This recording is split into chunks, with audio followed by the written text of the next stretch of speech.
Hello guys and welcome to the Star Wars LCG Gen Con National Championships. This is the top 4 and my name's Steven. And I'm Zach. And we're here with Team Covenant to hopefully enrich and enlighten these games. On the left we have Grant Huddleston, actually one of our very own from Tulsa, so we're quite familiar with these decks and the type of player that Grant is, which is essentially good. And John Hare on the left side, on the right side, and looks like he's starting out with an Imperial Navy that goes into Sith. So it should be an interesting matchup. Zach, what do we think right now? We have Grant, obviously, Smugglers and Spies. You can expect the Sleuth Scout onslaught from him, which is a deck that I think was a major player at Gen Con and also a major player on the dark side as well, because you have to really prepare to beat these decks. And I feel like if you're in the top 4, you have a dark side deck capable of combating this. Dropping the Emperor's Royal Guard there. So what is it that the dark side has to do to stop the smugglers here in this kind of a game? It's really interesting. I think the Sleuth Scouts just changed the way the game is played, and it's not a matter of too much deck building as much as it is just knowing how to play against them. And you'll see John here drops two cost units, and this is going to be important in case Grant decides to drop Sleuth Scouts. It means that he can actually block. So that's a solid move. The setup that John has is pretty common. The objectives he has on the board right now, even the cards he's played, dropping Emperor's Royal Guard first. Casino comes in there for Grant. Yeah. So what's interesting is I actually had the privilege of playing John in the tournament, and he's got a lot of not usual cards in his deck. So I'm interested to see what comes out and when. But it's definitely not your typical. Oh, there comes the Falcon on turn 1. So I mean, what else can you say about the Falcon aside from that thing is a powerhouse? It's unbelievable. Amazing. The tricks it can do are pretty unreal too. Even just here being able to attack, right? And then potentially being able to drop a character in to get the balance if he blocks like he just did with the guy that could focus the Falcon out, is enough in and of itself. Even if the Falcon didn't get a strike, is a big deal. Yeah, so Grant swinging with the Falcon on Imperial Command. They both twist. They both do the old twist of fate. Advisor of the Emperor is blocking, so whoever wins this edge battle, Advisor is going to be able to focus out the Falcon, and that could lead to return to hand shenanigans, and we're going to see how this edge battle plays out. 2 cards for John on the right there. And remember, the Falcon has edge 1. It does. So it allows Grant to pass going into the edge battle, which is a huge aspect to that card. Yeah, and now essentially Grant having to make the decision already pretty heavily showing that he's not going to be able to win an edge battle on the defense. Yep. And he goes ahead and passes. It was a twist in John's stack and a twist in Grant's stack. Wow. That's done. So we've got a very interesting game here. Edge 1 on the Falcon, meaning Grant's card likely better. 2. Yeah, and 1 and 1. Wow. So okay. Falcon goes first. Now that's interesting too, because now Grant is out of cards. Totally out of cards. But as we know, the dark side on the offense isn't quite as significant as the light side. At least from the games that I've played, the dark side has to, even if they kill the same number of objectives, the dark side still is not going to win that game where the light side will. So objective destruction for the light side, a lot more lucrative than it is for the dark side. But that being said, at this point, Grant has 2 of the objective out that lets him raise his unopposed bonus. So you don't want that. That 1 strike is 4 damage. Yep. Which is crazy. Yeah, nearly a third of the game won right there from that first Falcon strike. That edge battle being critical. Both players trickier, or as tricky as the other, both dropping 2 twists in those 2 stacks. Insane, really. I've not seen that kind of a twist match in a while. Now, here's where you look at John's objectives out, and you're thinking he's probably got the Emperor in this stack. He's not showing the Emperor objective yet. Sure. Question is, he's not seeing a lot of resources yet. He has not. Question is, would you consider putting the Falcon back in your hand right now in case he's got Force Lightning in his hand? Good question indeed. I don't Probably think not. It's hard. I would want him to spend the 3 on it. 5 resources on the table is hard to just swipe up. Yeah. But if your first turn is just doing 4 damage to an objective and killing one of his characters, not a terrible first turn to restart the game at. A resource character with a tactics icon. Yes. Advisor to the middle. And swinging with Advisor to the Emperor. Obviously no opposition there. So we got a human replicador coming in. So a little bit extra objective damage, and the Falcon is going to be focused down. So that's one way to deal with it. Is it still going to stay on the board? That's the question you got to ask yourself. And we're going to get to see if Grant makes his move. I almost think I'd I'd want him to use 3 resources on it. Yeah, at this point, Yeah. might not be a bad idea. Because he has Trust Me, so he can cancel it. So Yeah, you're not going to do that. I'll keep the force. Your turn. And trust me, usually my first objective to go after, but you can't deny trying to get raise the stakes off the board, even though there's 2 of them. Very difficult to deal with. Trust me, having 1 focus left on it, so Grant's resources slow down a little bit because he bursted out of the door with the Falcon. Gets a fresh hand of 6 cards, and that's going to really allow him some tactical options. The retaliation here was pretty good with a replica droid, but still we only have 1 character here to block. And how many cards John has in hand? 2 were played. I believe only 2 were played, so should have 4. Yeah, no, he also drew 1 at the start of Grant's turn from So Council. leaving him with So 5, and this is, I think, I see this on the dark side. The good dark side players will do this pretty common. They typically have, 4 to 5 cards on the defense because those edge battles are critical for them to win. Yeah, a lot of the light sides units, particularly the Rebels, need to win the edge battle to do objective damage, which Grant is obviously not running. But the edge battle is a huge mechanic. It's funny that the Rebels often struggle the most with those edge battles because all their stuff's so cheap and no bubbles on them.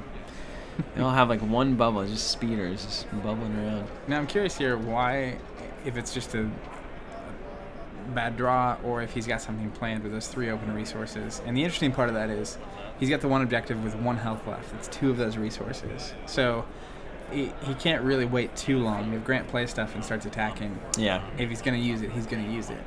But if he doesn't end up getting to use that, that's the kind of thing in a game that just puts you so far behind. When you have 3 to 5 resources on the 2nd, 3rd, or 4th turn that you just can't use, it is not what you want. It's not what you want. You heard it here first. Oh, it's a Sleuth Scout. here comes Sleuth. All you need is a swindle to make this just not fun at all for anybody. Talk Mainly John. about a suite for the smugglers getting swindled in these objective sets with cards that benefit so much. There it is. Speaking of swindled, All right, so now it's a wide open board, and this is the tale of the smugglers, I think, from Gen Con, is you leave a character up, it bounces, and now we kill whatever objective we want.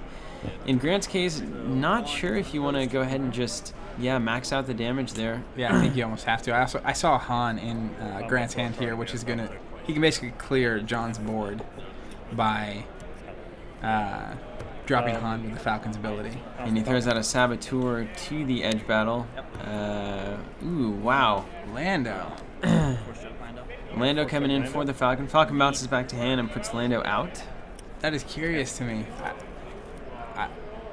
We'll see how it works. I've got a feeling it's not going to be awful. But now Grant does have the 1 resource open in case John were to drop something really mean that he doesn't want attacking. He can push him out.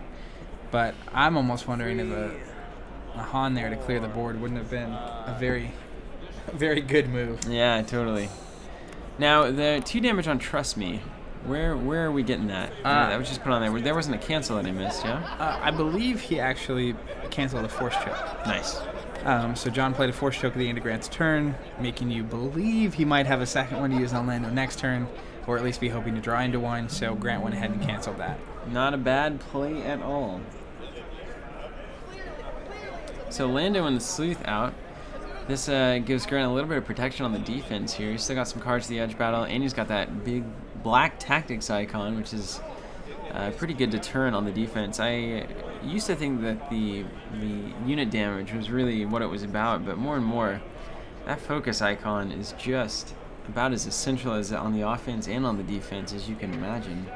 Focus, outside playing a critical role in a particular, battle or strike as it is, the ability to, when you're especially playing against unique units, its ability to lock unit down and really make a second Palpatine in your hand not even do anything for you. Sometimes you'd rather them go ahead and kill it so you can drop him out again and have him fresh, but focus down unique can be a bad problem.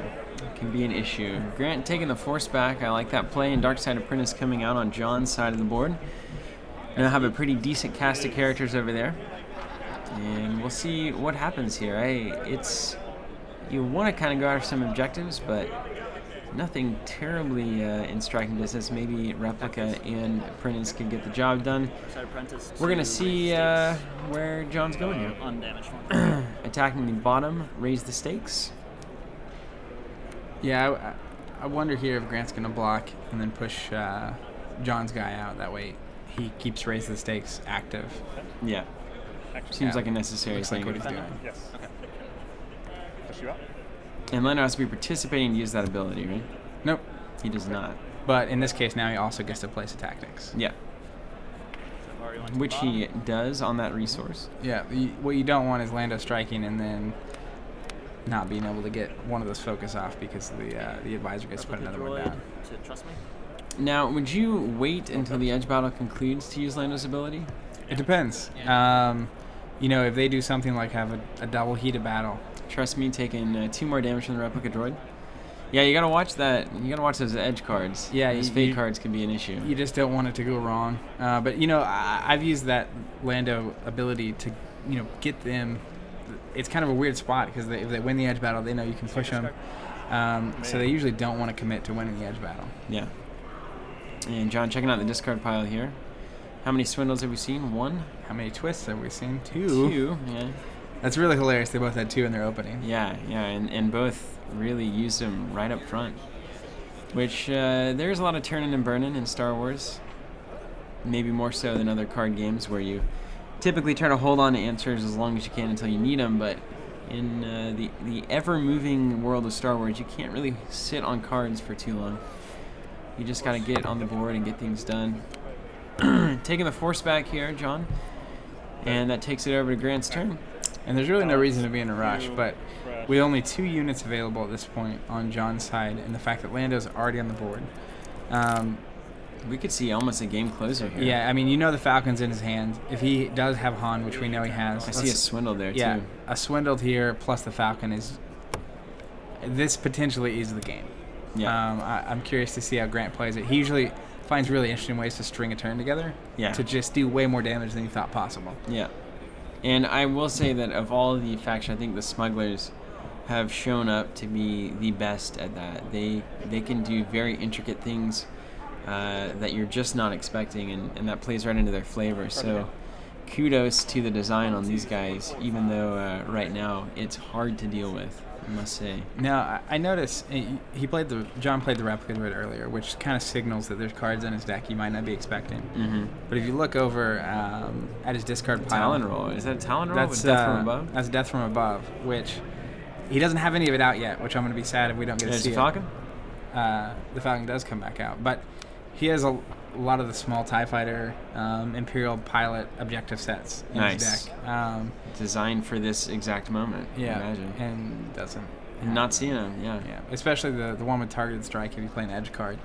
He used, I've seen him use that in games to just clear out of Nice. with Talon rolls and just attacking a couple times. It can be crazy. Yeah. Have you actions? No actions. All right. All right, well, Grant having to figure out how he's going to string this thing together. Falcon's going to start off. We're going to attack the Fall of the Jedi. Cards in hand. And that Falcon just has all the icons that you want or don't want, depending on what side of the table you're on. And 3 Force icons on that thing. Force is with it for 5, I gotta say. That Falcon can do some work.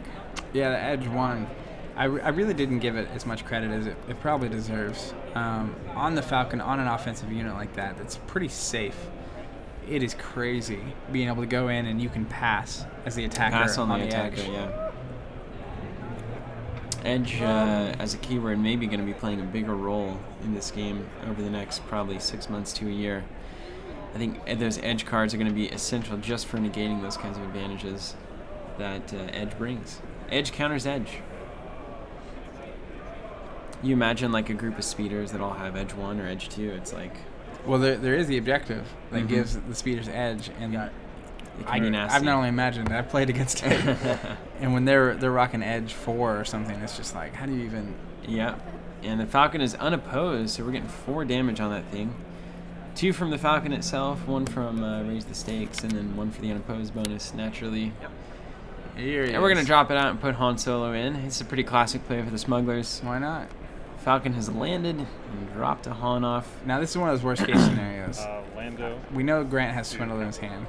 Mm-hmm. And it's one of those things where you think you're going to be able to protect, but then you're not able to protect. You can't, no, yeah. And Council of the Sith being attacked by Lando. He does have 1 objective damage, which means that's going to kill that if it is unopposed. Dark side. And Swindle is going to make it unopposed. I'm having a feeling here. Maybe. Or maybe not. He could also just use Lando's ability to push him out. Yeah, absolutely. Probably the better option. You can only do 1 given his resource spread. I think it depends. I'd probably rather put the unit back in the hand just to clog his hand. Yeah. Less room for answers in there. Maybe going to the edge battle first and then popping something back in. We're going to see how Grant plays this. I'm really curious that he attacked with Lando there. Swindled. There he is, back in the hand. And now he gets to lock down his other unit. Yeah, I guess go and focus down the Royal Guard. I was going to let that Sleuth come in unopposed. And I imagine that's why he did it. Or Han. Mm. He can do some... I think I don't know. Han on the defense is more worthwhile at least. Even though I don't think Grant cares much at all about the defense. He'd rather not lose trust, me, I imagine, especially now that it's more or less disposable to cancel a critical event. He ended up not focusing down the Royal Guard, by the way. He put 2 on the advisor. Wow. Essentially saying, so what? Yeah, I mean, he's in a really good spot here. And at this point, he's 2 damage away from winning. He's probably got the game. The only thing he could do to screw this up. Yeah. And so he really isn't in a rush, Force choke on Han comes in. To make this happen.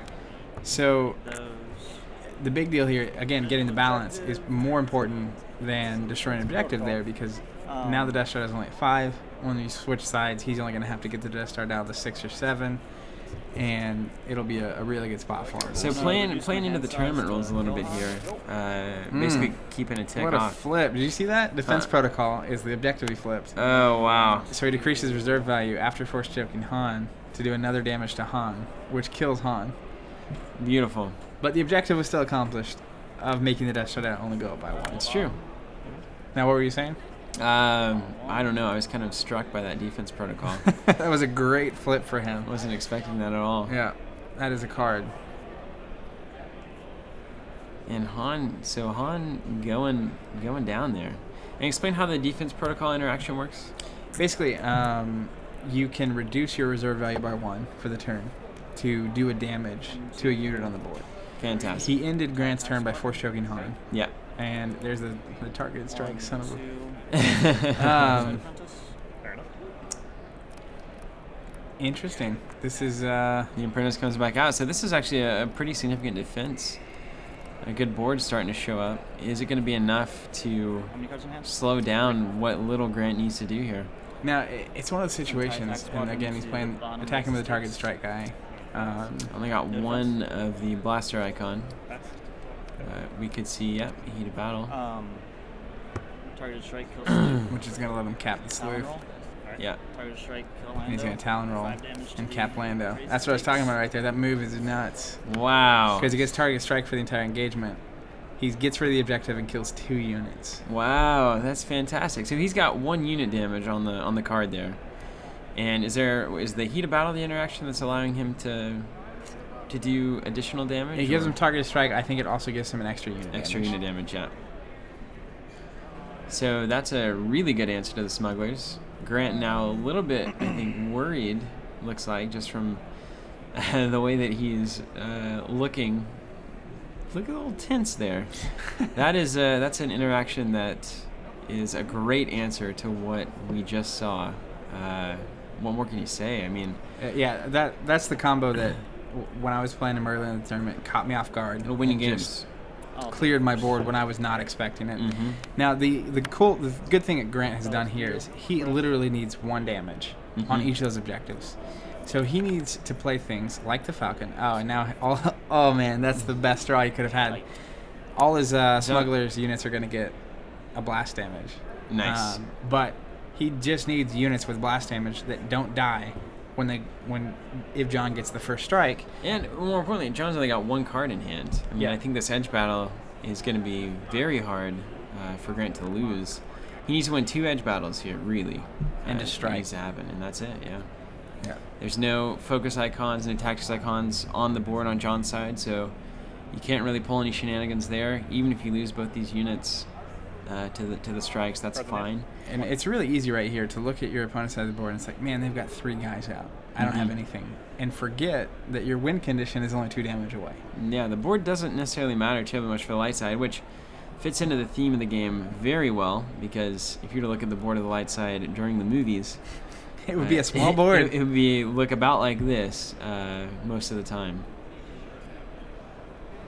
Grant having to really think about how to come through and do this, needing really just 2 smugglers units on the board. Now, here's what makes the Falcon so nasty. So I think he still has the Falcon in his hand, which means he can play the Falcon. You aren't killing that thing with 1 strike. So he has edge 1, probably going to win the edge battle anyway, kill something.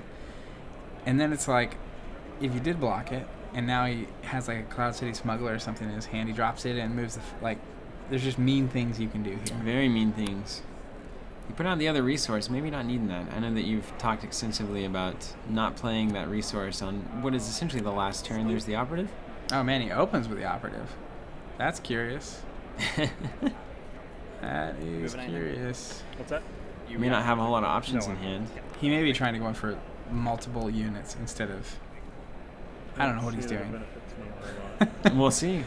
We shall. And now operative transferring a focus icon from one trait to another, if I'm not mistaken, right? Is that the character to character, vehicle to vehicle, or is it just character to character? I think it's just character to character, and it has to be the one that the focus moving onto has to cost 2 or less. Mm-hmm.